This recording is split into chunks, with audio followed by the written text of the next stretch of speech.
Hey guys, welcome back to the Citystead. We are in the greenhouse today because it is nice and sunny, so it's very warm in here, well, as opposed to outside. So it's about 50 degrees inside here. Feel it, feel the warmth, take it all in, because it's about 20 degrees outside.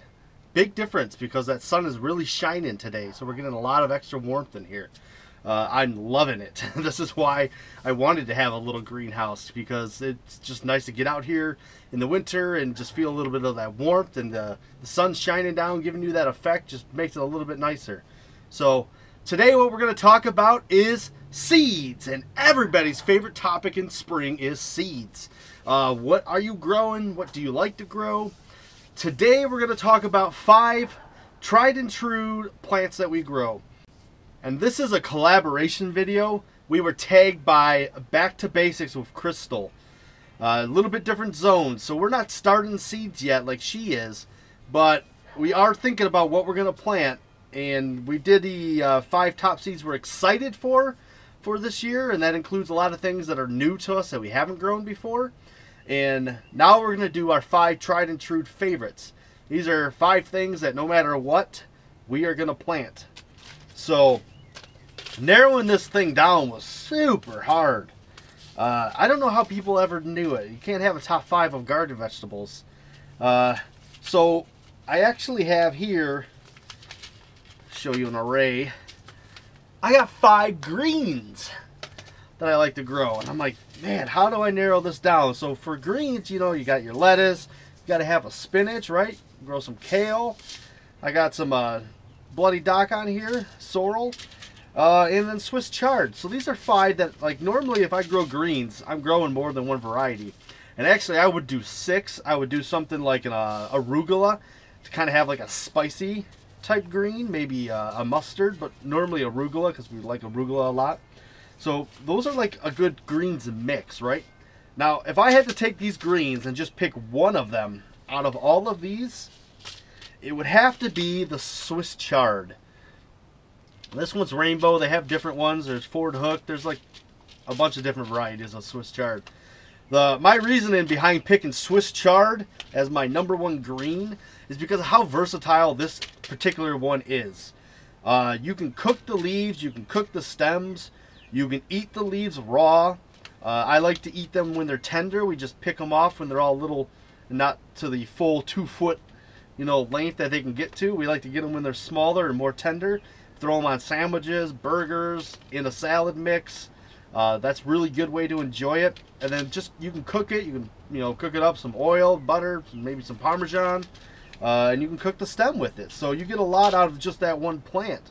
You're basically eating every part of it, and I really like that. And the versatility of that green to me would be why I would choose this one over all the other ones. I haven't had a lot of sorrel, but I don't think it's as hardy as the Swiss chard is. So that would be my reason for not having that.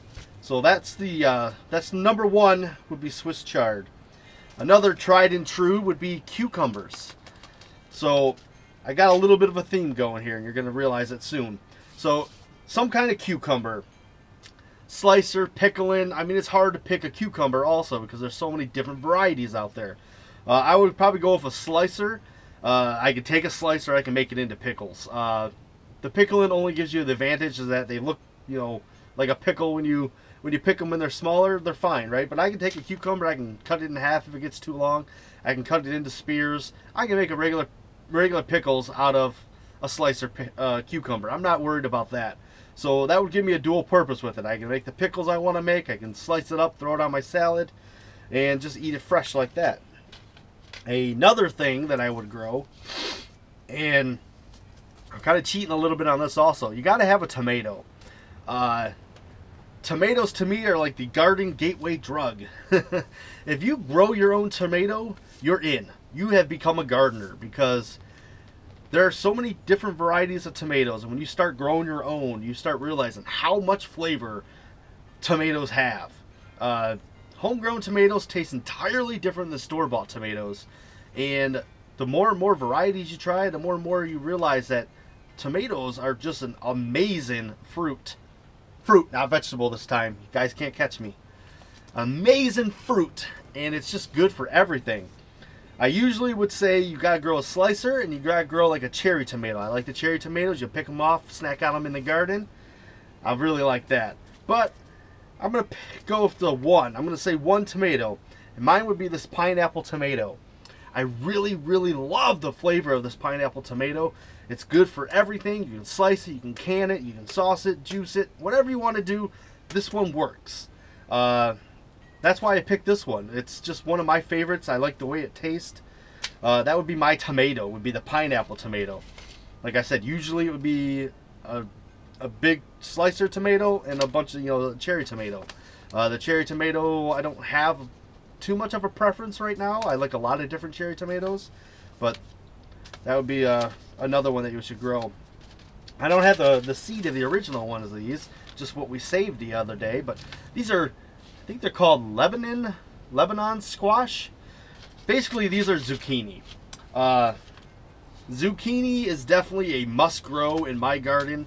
We use it, we love it, we use it for all sorts of stuff, and we like this one a lot, this variety. I don't remember, it's like a light green on the outside, it's not dark green. But this Lebanon squash was super good. Had a lot of good flavor to it. And a thing I like about zucchini is that you can make it taste like anything in the world. I mean, it's amazing that you can give this thing so many different flavor profiles. From, cherry jam we've made with it. We made apple pie mix with it. We've made marmalade with zucchini. We also made, what else do we make? We've made so many different things. Relish with it. I've made zucchini pickles. You can do a lot of stuff with this. Mock pineapple. If you haven't had mock pineapple, that's a really good one to have. Probably apple pie is the absolute best way if you're going to flavor this as anything other than squash to make. So squash is on the list. We got to have some kind of squash. It's a good meaty type vegetable. My last one, I'm going to go with these. Now, I'm not super familiar with these yet. I'm still new to runner beans. But these are, this one's actually golden sunshine, but scarlet runner beans, or runner beans in general. Something good about these is that, from what I understand, they're perennials. So if you mulch these, they're supposed to come back. I will let you know if that works or not this year, as I did mulch a bunch in, and I want to see if they come back. Hopefully they do, because they were really good. So with the runner beans, when you're eating them as younger beans, they're like a green bean. Super good, right? Who doesn't love green beans? I think it's a good side dish for everything. I could eat green beans just all summer long. So I eat them fresh off the bean tin out there. Just snap them off. The kids love them. So beans are definitely on our list of things to grow. I think the good thing about these is that once they grow to mature size, they actually have this full-size bean in there. You see that? Boom! So this bean right here, I'm thinking if you dried this, you could probably cook this like many other beans, like a lima bean or anything like that, and you could eat it two different ways then. Now you can have dry beans, and you can have the green beans that you eat fresh off the plant. So that would be my my 5.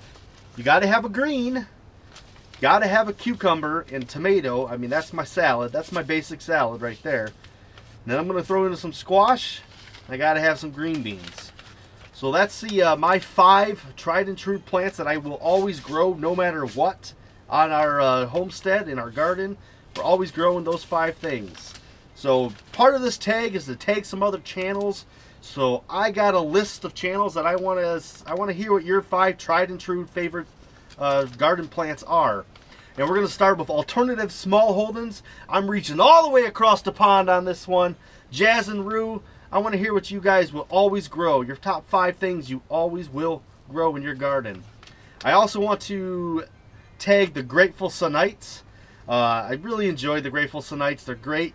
We had them in the holiday gift exchange. Jay sent us stuff, and she had made a cute hat for the little guy, and then Mr. Man got that little carrot doll that you guys have seen. It's just cute stuff, and she makes a lot of cool knitting stuff that she does. So check out the Grateful Sunites. I'm tagging them. I want to tag Abby Jo and her family over at Forgotten Ways Farm I always say it wrong. It's Forgotten Way Farms. I really love their channel. They do a lot of really cool stuff. They just had an excellent video go up, so you guys should go check that out. I'm tagging them. Forgotten Way Farms, you're tagged. I want to tag CB's Greenhouse and Gardens. CB knows his stuff, man. CB has been gardening a really long time. He's doing a lot of aquaponic stuff in his greenhouses. So he's got a really cool setup that he has in those greenhouses, and they're just fantastic made. I love it. I've been watching. I've just caught up actually on his build. I think he was doing Dutch buckets the last video I saw. So I'm tagging CB. I like to hear what you grow, CB. What's your 5 must-have plants in your garden? And I think that's it. I think that's all we're going to tag. 4 tags. That's pretty good. All right. If you've been tagged, I'd like to see your video. Tell everyone what are the 5 tried and true plants for your garden. All right. That's all I got for you guys. We'll see you in the next one.